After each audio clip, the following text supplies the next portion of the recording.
Petit outfit of the day. Alors, non, je rigole. Plus sérieusement, en fait, je voulais vous parler juste d'un sujet.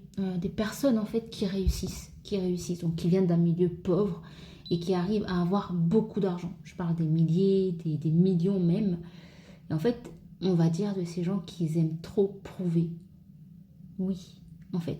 En fait, vous imaginez même pas quelle est l'humiliation d'être pauvre. En soi, c'est pas une humiliation d'être pauvre, mais c'est le regard des gens. Je parle de la banque, même dans la même famille. Si jamais vous avez un frère ou une sœur qui gagne allez, 5 000, 10 000, et cette personne, elle touche que 500 euros, ce qui n'est pas beaucoup, même si ça reste de l'argent, elle touche que 500 euros, vous allez voir le regard de la fratrie sur cette personne, même si ceux-là vont dire, oh oui, nous on comprend, on soutient. Non, ils jugent.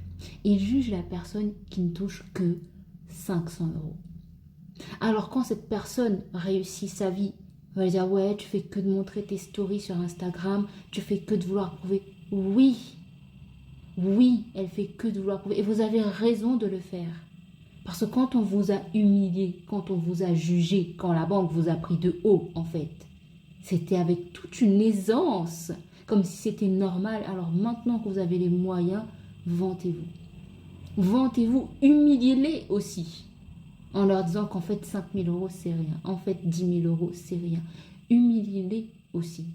Donc arrêtez de dire ouais ça raconte, ouais il veut que prouver. Bien sûr qu'il veut prouver, bien sûr. Est-ce que vous savez l'humiliation à quel point elle fait mal? Je vous le dis, est-ce que vous savez à quel point l'humiliation elle fait mal? L'humiliation d'être pauvre. C'est pas forcément, oui on sait qu'on est pauvre en fait. Je dis on parce que je m'inclus dedans. On sait qu'on est pauvre, mais à un moment donné, en fait, le regard des gens, de la famille, ça fait super mal. Donc c'est pas juste se dire qu'on va prendre un appartement sur Times Square pour faire le riche, non.